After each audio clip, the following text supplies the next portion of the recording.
seorang fisioterapis ini bayi usia 2 minggu. Gimana? Udah.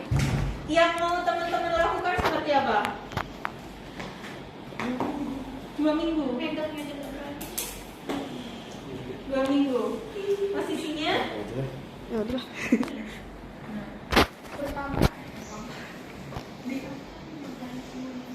Gimana?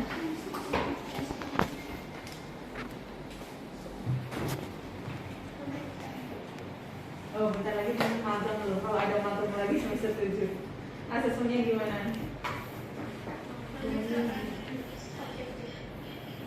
Apa saja? Inspeksi, evaluasi, Oke, inspeksi kita dapatkan apa dari inspeksi? bentuk Struktur tubuhnya.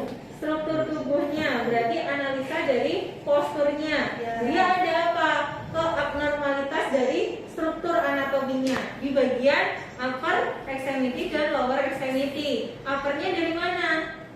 dari shoulder. Oke, berarti ini kan kita inspeksi statis ya.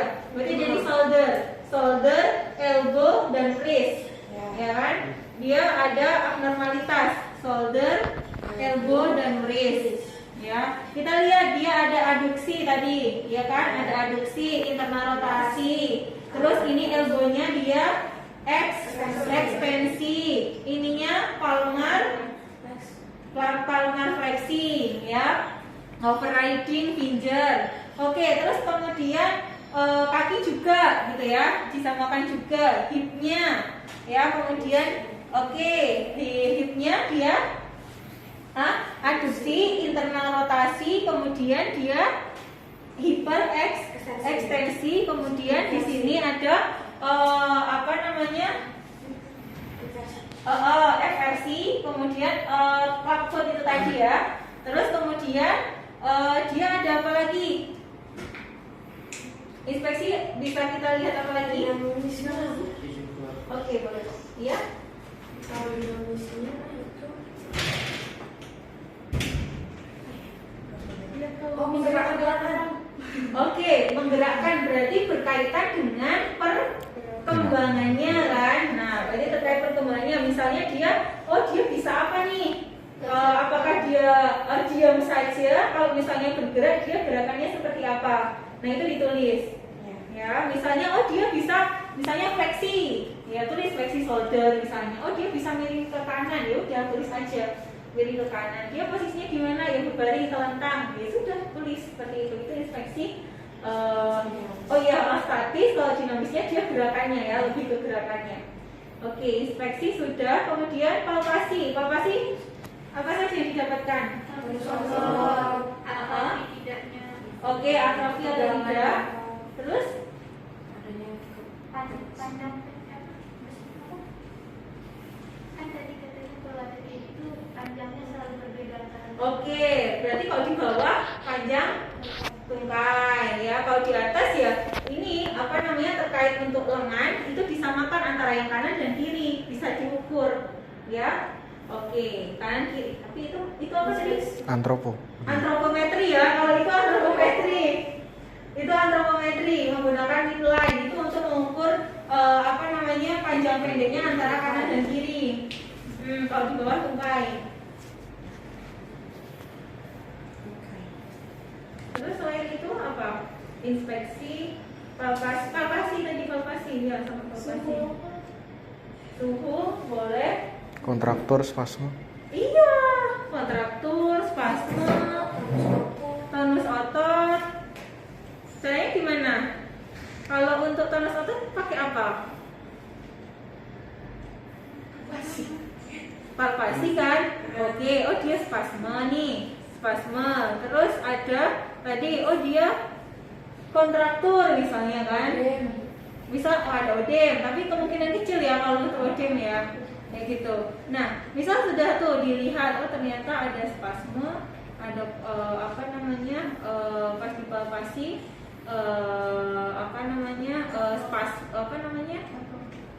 atrofi, terus kemudian palpasi, auskultasi sama perkusi tidak dilakukan. Nah, terus kemudian kita tadi kan dapatkan ada kontraktur, tonus ototnya dia kaku atau spastik gitu ya, tonus ototnya. Terus kemudian teman-teman melakukan pemeriksaan. Pemeriksaan apa yang diberikan? Spesifiknya, tes password. Aswad ada berapa? Ada berapa Aswad?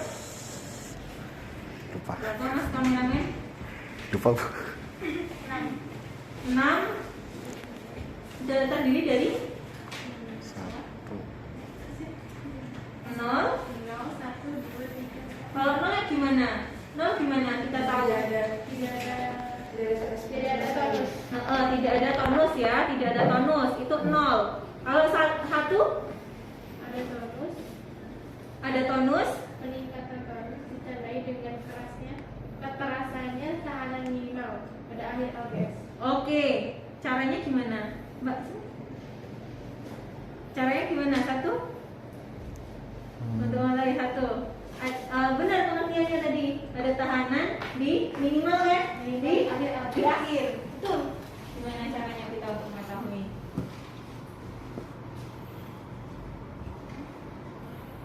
Ini bayi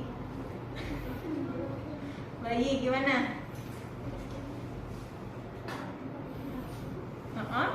Terus?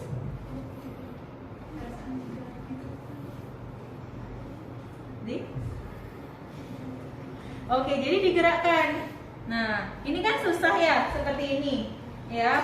Karena kalau misalnya karena susah, berarti kita mau nggak mau kan, karena kita mau pemeriksaan, berarti kita bongkar dulu. Bongkarnya jangan dari sini, tapi dari sini, dari proksimal atau distal? Proksimal. Jadi proksimal ya. Jadi dibuka dulu. Nah, seperti ini. Iya. Tapi kalau untuk bayi, misalnya dia seperti ini, kita gerakkan, itu masih bisa. Tapi nanti ketika kita lepas, dia akan kembali lagi. Seperti CTV juga. Ya, jadi kaki misalnya seperti ini kan, kita kembalikan koreksi postur, kita stretching, ya udah nanti balik lagi. Gitu. Ini juga sama. Nah, kita coba aktifkan ini ya, seperti ini.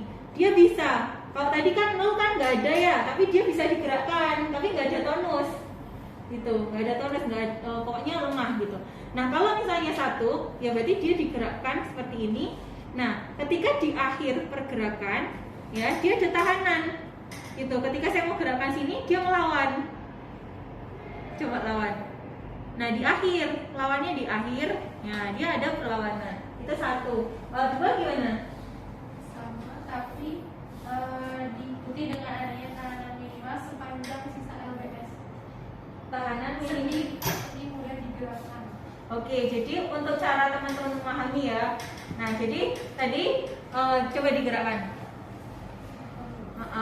Nah, itu diputar dulu. Nah, terus kemudian, nah ini kan di akhir, ya kan? Tahanannya kan di akhir. Dia nahan nih di akhir. Itu kan 1. Nah, kalau untuk yang 2, dia di tengah. Jadi dia seperti ini. Nah, ketika di tengah dia ada tahanan sampai akhir, tapi dia masih full ROM. Nah, terus kemudian kalau untuk 3, dia dari awal sampai akhir, kayak gitu. Nah, keempat, dia dari awal sampai akhir tapi tidak full ROM. Nah, tapi kalau 5, udah nggak bisa digerakkan, kayak gitu. Kaku. Itu cara untuk menilai Ashworth. Oke ya, Ashworth clear ya? Kalau kayak biar dia bisa melawan tahanannya kita itu, Ya bukan tahanan kita, tahanannya bayi yang dimaksud itu. oh iya. Kalau bayi kan nggak bisa kayak Tahan deh, nggak bisa. tahan ya, dia kayak gitu kan nggak tahu. Kalau bayi taunya cuma kayak tuh ya. Nah, ini sudah pemeriksaan. Ya, 1. Terus apa lagi? Tadi sampai mana sih? Oke, selain Ashworth apa lagi? LOM, oke, menggunakan Neo, terus termometri, terus apa lagi? Kekuatan otot menggunakan apa? Apgar score. Oke, ya. Ada berapa? Ting dong. Baru tahu tuh Bu. Oke, saya ada catatannya, nanti ingatkan saya. Nanti. Terus sebenarnya itu di awal deh kayaknya di semester dulu ya toh? Enggak ada, Bu. Enggak ada. Kan baru masuk ke biatik. Oh iya. Nanti kita kirim catatan ya. Kalau FMK baru. Ting dong. Apa coba? Di HP ada yang nggak ada nanti ya, tak kirim ya. Itu ambil skor masuk. Terus apa lagi? Pemeriksaan. Nah, misalnya pemeriksaan sudah masuk ke diagnosa. Diagnosanya apa? Kira-kira? Impairmentnya dulu. Tubuh dan fungsinya. Oke. Body structure. Oke. Apa? Kontraktor pada sendian. Hmm. Terus meningkatnya terus otot postural pada ekstremitas atas. Hmm. Terus kalau untuk fungsinya itu fungsi dari lengan kanan dan kiri mengalami kelemahan. Oke, kalau ini bukan lumpuh ya, tapi kelemahan. Kelemahan. Iya, kelemahan. Oke. Lemas dalam Iya, betul. Nah, kalau kelemahan itu kan kita masih bisa langsung menguatkan gitu ya. Itu kalau untuk lemah. Nah, tapi kalau lumpuh kita harus menstimulasi otot sarafnya terlebih dahulu. Kalau ini untuk sarafnya bagus, dia hanya lemah gitu. Jadi kita menguatkan. Nah, intervensinya apa? Nah, itu kan tadi impairmentnya ya. Impairmentnya ada body structure-nya dia abnormalitas dari segi posturnya ya, dia abnormal gitu kan. Nanti dijelaskan yang upper extremity itu apa, bagaimana bentuknya ya, lower extremity itu seperti apa gitu. Nah, terus kemudian adanya kelemahan otot. Ya, kelemahan otot juga dijelaskan otot apa saja. Oh, dari atas sampai bawah. Gitu. Yang sini juga. Nah, kalau yang bawah ada apa saja? Dari atas, jadi hip. Otot ya Bu. Oke, sebelum ke quadriceps atas dulu untuk jalan. Gluteus. Oke, gluteus, terus Kantor mayor masih. oke, nanti berarti PR-nya dibaca lagi ya untuk anatominya. Terus kemudian turun, kalau turun pasti hafal. Iya. Kuat kan. Quadriceps, apa lagi nih? Soleus, tibialis anterior, posterior, gastro. Serius, oke. Hafal ya masih ya. Oke, sih jangan lupa juga hamstring grupnya ada berapa? Dua. Quadriceps grupnya ada berapa? Nah, itu harus Satu, tetap dua, diingat gitu ya. Kalau yang quadriceps ada berapa grupnya? Saudara lalu. 4 atau 3? 4. Oke, kalau untuk yang hamstring ada apa saja? Terus? Oke, Wih. nah, gitu ya. Oke, masih ingat ya, masih fresh ya ternyata ya. Oke. Fisiosport, Bu. Beda, Bu. Fisiosport beda sendiri. Oh, bisa sport. Oh iya, anatomi. Oke, Lumayan. nah, gitu ya. Terus tadi sampai mana? Kita di impairmentnya ya? Iya. Impairmentnya kan. Terus kemudian dia ada spasme. Ya, kalau spasme kontraktor berarti kan kita nanti intervensinya untuk mengurangi spasme apa? Untuk menurunkan dari kontraktornya. Nah, itu seperti apa? Nah, seperti itu. Kalau kontraktor itu sebenarnya kan memang sulit ya kalau menurut, tapi kan bisa kita memperbaiki gitu ya, bisa memperbaiki dengan imobilisasi tadi ya, dengan misalnya dia pasiennya baru lahir nih, terus setelah 1 minggu atau 2 minggu kita langsung jadi kasih imobilisasi gitu ya. Itu terus kemudian ya, kalau untuk fungsinya apa tadi, body structure and functionnya ada yang fungsi dari lengan kanan dan kiri mengalami kelemahan. Oke, berarti nanti kita PR-nya adalah menguatkan. Nanti intervensinya berarti apa gitu. Jadi teman-teman menentukan intervensi itu berdasarkan dari impairment-nya tadi. Oke, terus kemudian yang dari activity limitation-nya, oh dia keterbatasan pada gerak ekstremitas atas bawah yang berkaitan dengan apa? Perkembangan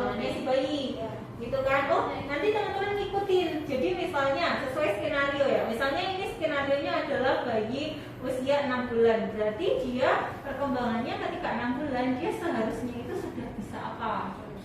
Nah, seperti itu ya. Terus kemudian kalau untuk participation restriction-nya pasti dia belum bisa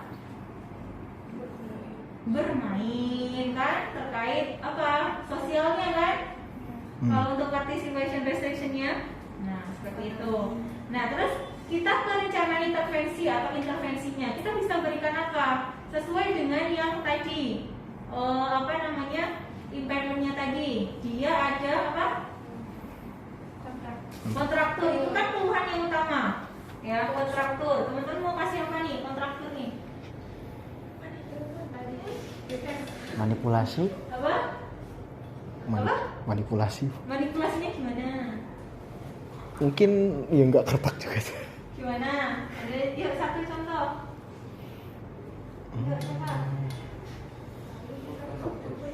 Ini kontraktor nih. Sama masa bayi, Mbak. Betul. Ya, kalau bayi gimana? Kan tadi katanya mau dikasih masas, ya kan? Nah, masas dulu, terus stretchingnya nanti, ya. Jadi dikasih masas dulu. Masasnya pakai apa? Tekniknya arahnya dari oke, ya. Jadi bisa dosisnya berapa? Apa?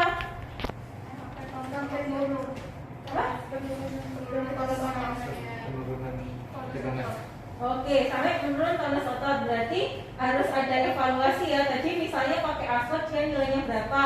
Berarti nanti ada evaluasi jadi berapa, seperti itu ya. Tapi kalau sampai menunggu selesai ya, kalau misalnya karena kan untuk teori dan prakteknya itu kan berbeda. Kalau dia misalnya spastik teman-teman ya, kalau misalnya dia spastik terus kita lawan, nah dia misalnya nanti akan muncul namanya konus, ya kan?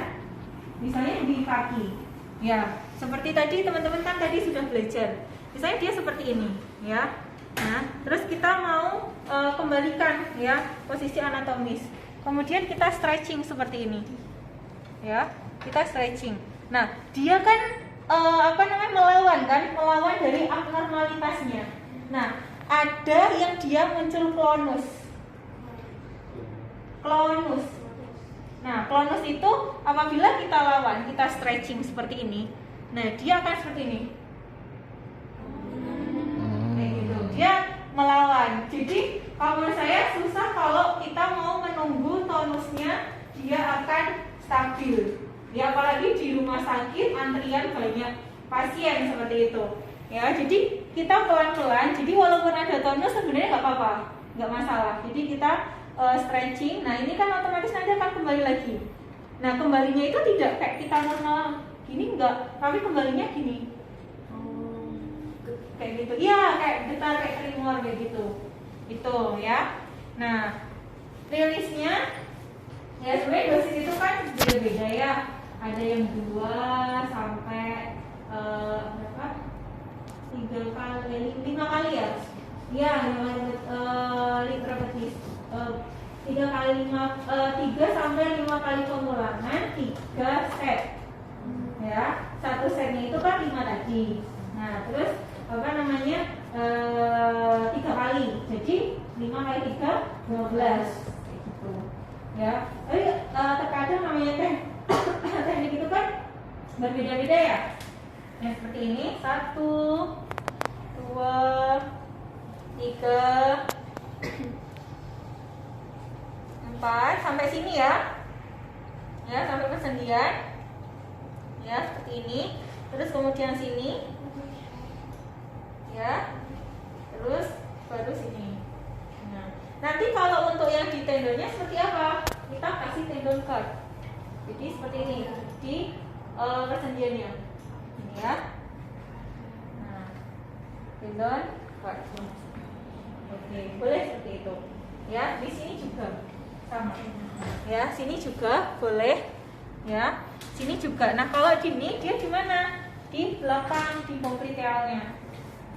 Ya, di sini. Iya kan? Apa? Jadi posisi pasirnya nanti tengkurap. Seperti ini itu nggak apa-apa. Tengkurap juga boleh. Memudahkan teman-teman ini gimana? Kayak gitu ya. Di sini, bisa di sini, ya. Terus kemudian di juga, gitu ya. Di sini juga, di wrist juga. Tadi lupa. Di wrist juga. Ini ya. Gitu. Sama. Jadi sampai 5 kali 3 kali repetisi. Gitu ya. Terus kemudian ini untuk yang merilis. Terus setelah merilis baru dikasih masa sudah, rilis sudah baru dikasih stretching. Ya, stretchingnya karena ini adalah abnormalitas postur, kita tidak bisa stretching kayak kita normal seperti ini langsung gitu enggak, tapi kita bongkar ya, betul, memperbaiki posturnya dulu baru kita stretching kayak gitu. Ya, kalau misalnya dia terlalu hiperekstensi kita fleksikan gitu ya. Nah, kalau misalnya dia abduksi kita adduksi kita abduksikan seperti itu gitu ya. Untuk ankle juga sama ya, kita kembalikan dulu posturnya baru kita sini stretching gitu ya. Terus ini kan di sini adalah hiperekstensi kan ya, kita coba untuk fleksikan seperti itu. Ini juga gini ya. Kalau anak kecil kan nggak perlu kita gini karena kan enak ya pakai satu gabungan sini aja udah bisa gitu. Oke, terus apa lagi tadi problematikanya? Kelemahan otot. Nah, misalnya ini ada sudah usia, oke saya teruskan dulu ya. Jadi sebelum kita kelemahan otot, jadi ini kan tadi sudah sampai ke stretching, ya sudah sampai ke stretching, sudah kita ulangi sampai 3 set. Terus kemudian ini bayi kan yang tadi usia 3 minggu katakanlah. Terus ini udah mau pulang, ya gitu. Kita berikan apa? Home education. Apa? Home education. Edukasi Di rumah. Oke, ke siapa? Bayinya Orang tua. ke ibunya? Oke, orang tuanya. Ade, nanti di rumah latihan ya, Ke Ade. orang tuanya ya. Sudah. Berarti sebelum ini berarti kita berikan apa? Tadi teman-teman udah belajar apa? Yang ada ini medianya tadi.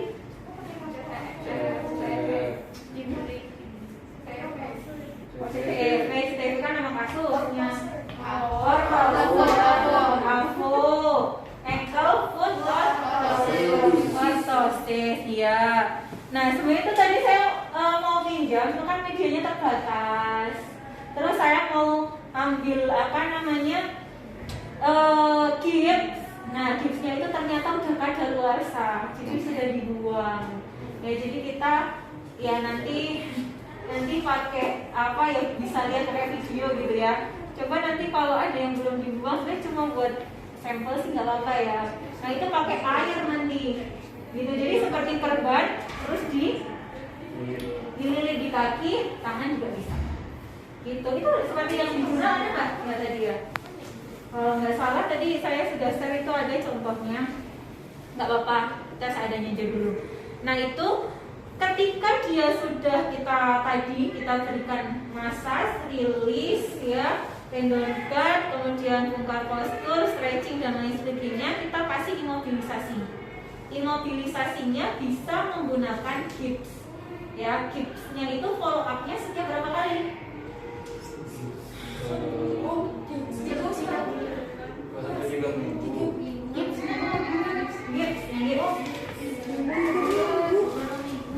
Beberapa minggu. Iya, beberapa minggu. 3 sampai 5 kali pasangan. Beberapa minggu, Bu. Berapa minggu? 4 sampai 5 bulan. Iya, jadi sampai kurang lebih ya, referensi kan berbeda-beda ya. Oke, jadi mungkin ada yang 1 minggu di follow up ya, tapi ada juga yang dia per 6 minggu gitu. Jadi setelah 6 minggu itu dibuka. Kalau itu yang gips ya, gips Gibbs yang putih. Ya, Gibbs. Nah, itu setiap 6 bulan, 6 minggu itu dibuka, di follow up ini posturnya bagaimana? Nah, sudah baik atau belum? Nah, kalau misalnya udah, berarti kan nanti Gibbsnya beda lagi, karena kan dicetak. Nah, nanti menyesuaikan sama yang posisi terakhir, postur yang baru, gitu. Nah, ketika sudah, baru nanti diberikan ini apa namanya? Baru diberikan setelah 3 bulan diberikan sepatu, ya. Namanya boleh sepatu Dennis Brown namanya, atau pakai ortose. Ortose yang tadi teman-teman lihat, tadi sudah lihat belum? Sudah. Itu bisa pakai itu, ya. Enak, Itu Bu. setelah berapa? 3 bulan pakai Gibbs. Nah, baru boleh pakai ortose itu. Nah, itu caranya ketika malam itu dipakai selama 12 jam. Malam dipakainya. Nah, kalau siang ya ada matahari. Misalnya kan kalau siang kan ya beraktivitas ya, gerak dan lain sebagainya. Itu 2 sampai 4 jam.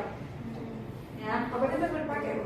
apa? Tetap dipakai, Bu. Tetap 2 sampai 4 jam dalam pas siang. Kalau siang. Tapi kalau malam, kalau tidur, nah itu selama 12 jam.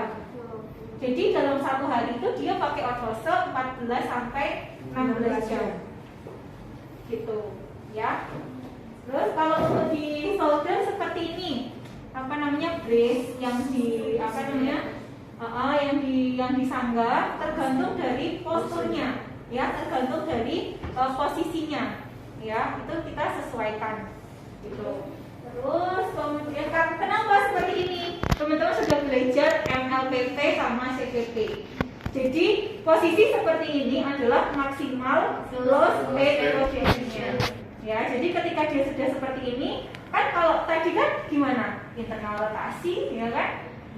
Nah, internal rotasi, aduksi. Nah, ketika ini adalah posisi MLPP.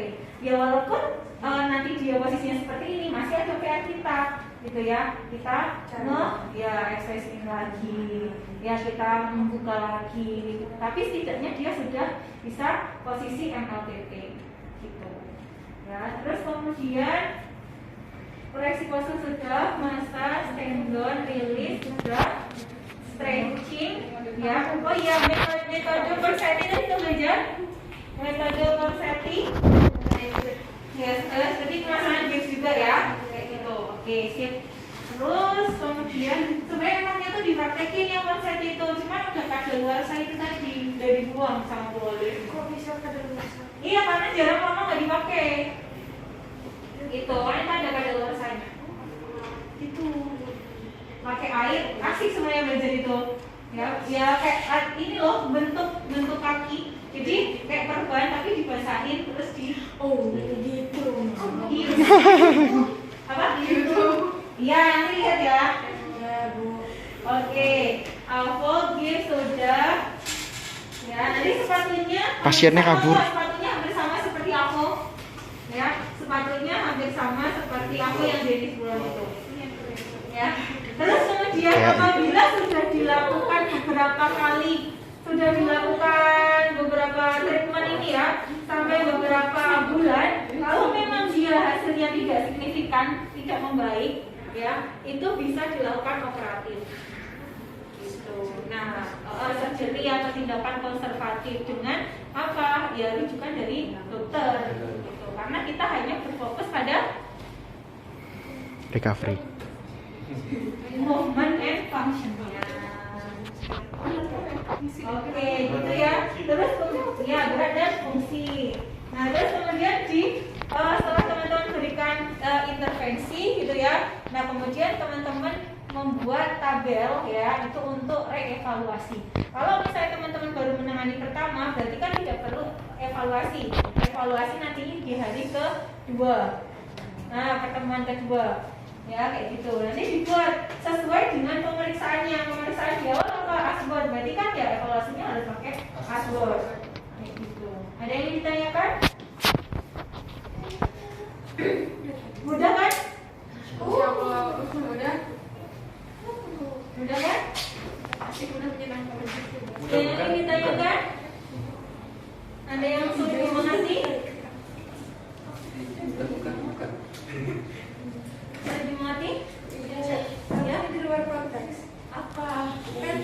kan tadi kan ibu bilang gipsnya kadaluarsa. Kalau misalnya gipsnya kadaluarsa tetap dipakai, Iya, kita akan lagi. ya takutnya nanti gatal-gatal dan lain sebagainya. Nanti ke Iritasi. Ya udah dia make up nih. Iya, iritasi. Jadi ya kalau udah expired ya ganti aja. Tadi sudah praktek pakai strapal belum? Udah kan? Dipakai strapal. Dan strapal itu bajunya sama kayak gips. tapi elastis Tapi dia lengket. Ya, lengket. Iya. Gitu. Tapi kalau untuk bayi memang bagusnya adalah ini dulu ya, apa namanya, imobilisasi untuk analisa posturnya. Kalau untuk bayi ya 1 sampai 2 minggu setelah lahir. Tapi kalau misalnya ada pasien dia sudah 4 atau 5 2 atau 3 tahun lah, 3 tahun atau 4 tahun gitu kan. Tapi dia sudah lama, jadi dia tidak dilakukan intervensi dengan cepat gitu ya, tidak dilakukan penanganan secara dini. Nah itu teman-teman benar-benar harus rilis dulu. Itu stretching itu nanti nomor sekian gitu ya. Nanti itu dirilis dulu, dilemesin dulu, massage, boleh pakai IR gitu ya, infrared. Nah kayak gitu boleh. Nah baru nanti di stretching pelan-pelan, jangan langsung teman-teman tenaganya besar langsung stretching, langsung nanti Abang takutnya Saleh. ruptur gitu ya. Tidak hanya mesin ini, banyak kok yang spastik, ada CP gitu kan. Nah ini kan spastik juga, spastik, terus ada juga apa namanya, stroke gitu kan, stroke juga. Nah kalau pada pasien ini dia refleks apa yang hilang? Grabs. Nah dia yang hilang. Oke. Gojek. Ini kan? Apa?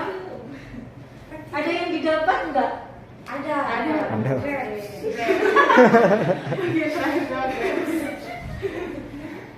Oke, untuk teori nanti bisa dibaca lagi ya. Praktikumnya kalian mau skenario satu-satu orang berbeda atau praktek langsung tapi kalian pasangan, jadi nanti dari heteroanamnesis sampai intervensi. Kalau skenario maksudnya gimana? Skenario ya Jadi sekarang individu. Iya individu. Tapi menurut saya enak praktek langsung aja. Iya. Praktek dari awal. Iya dari awal. Ada yang komunikasi ya? Iya, begitu. Karena nanti semester 7 itu teman-teman kalau dapat magang ya lagi tahun depan, nah teman-teman nanti magang di rumah sakit. Ya, enak loh, dapat pengalaman, ketemu pasien langsung. Nanti fokusnya ke asesmen anamnesis, gitu ke pasien, lebih ke komunikasinya. Nanti kalau udah profesi baru bisa ikut menangani. Tapi ada juga yang kakak tingkat kalian yang semester 7 itu juga sudah disuruh untuk menangani gitu di lapangan. Dan bagus sih kalau menurut saya kalau ada magang. Ya, selain teman-teman belajar lebih jauh, eksplor lebih dalam gitu kan, lihat pasiennya, nggak cuma ngawang-ngawang gitu kan, iya kan? Arthrogryposis itu seperti apa sih? Itu loh yang pasti gini udah pernah lihat belum?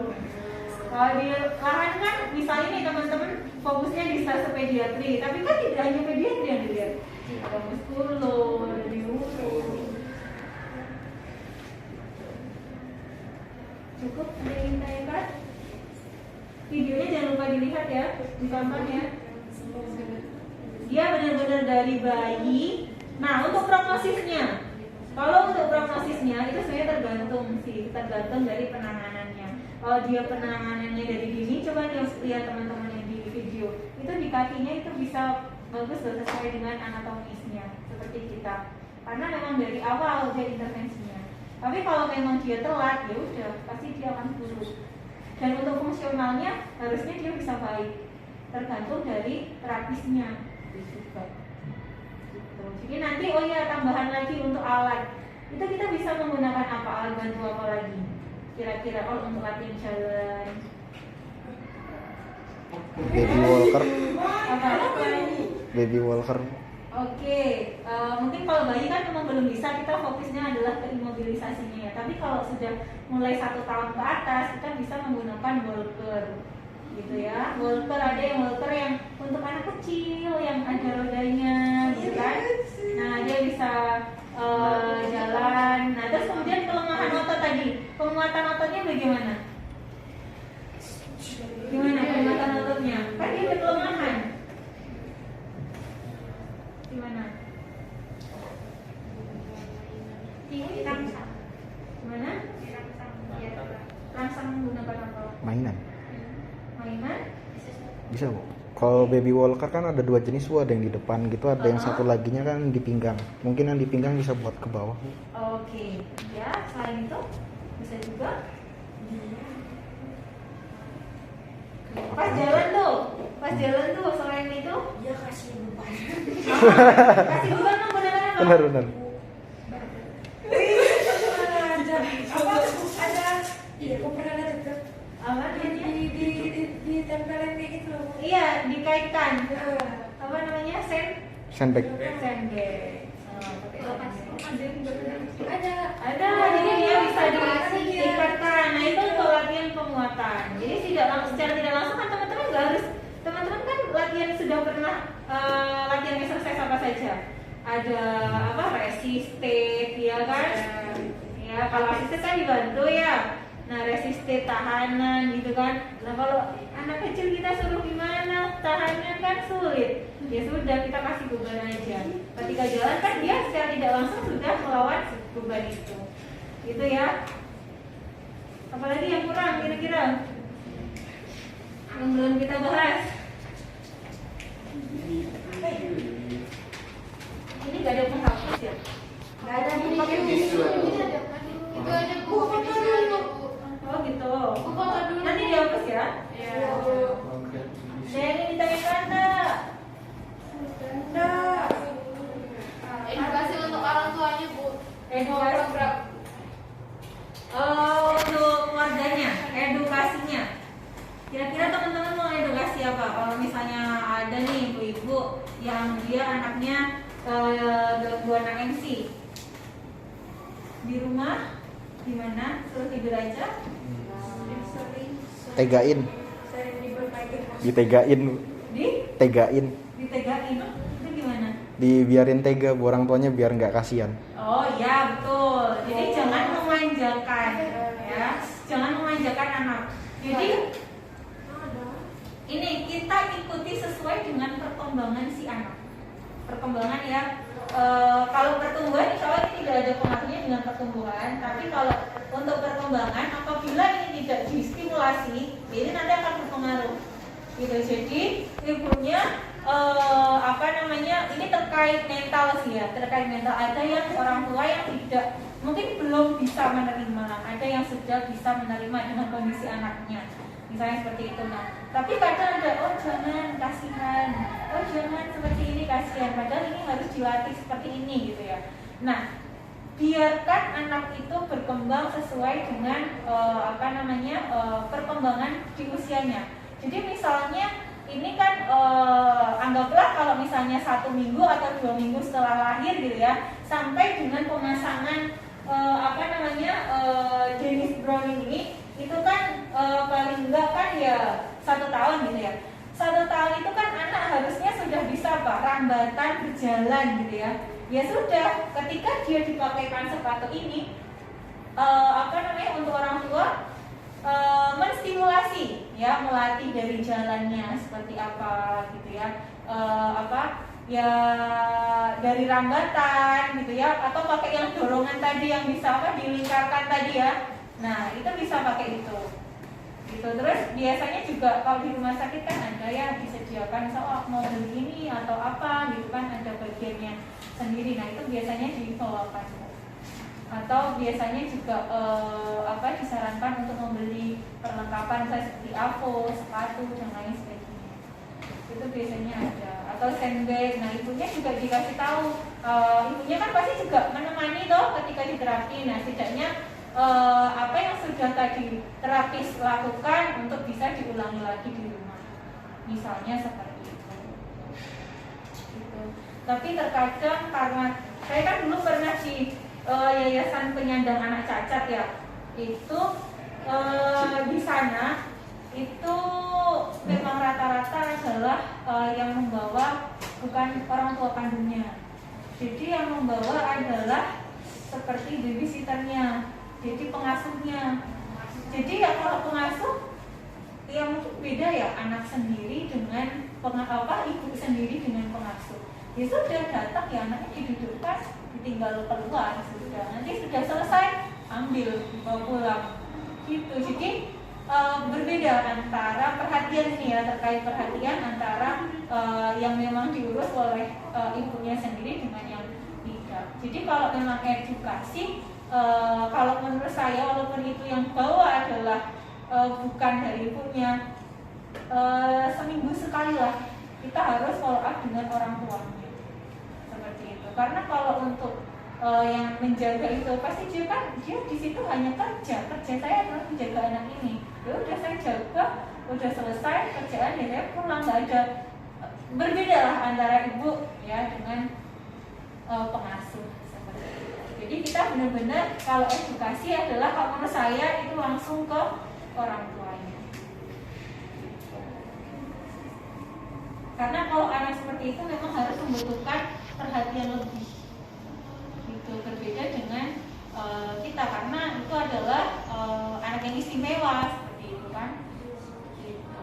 Untuk edukasi. Iya, yang lain ada lagi? Masih ada kelas? Tidak.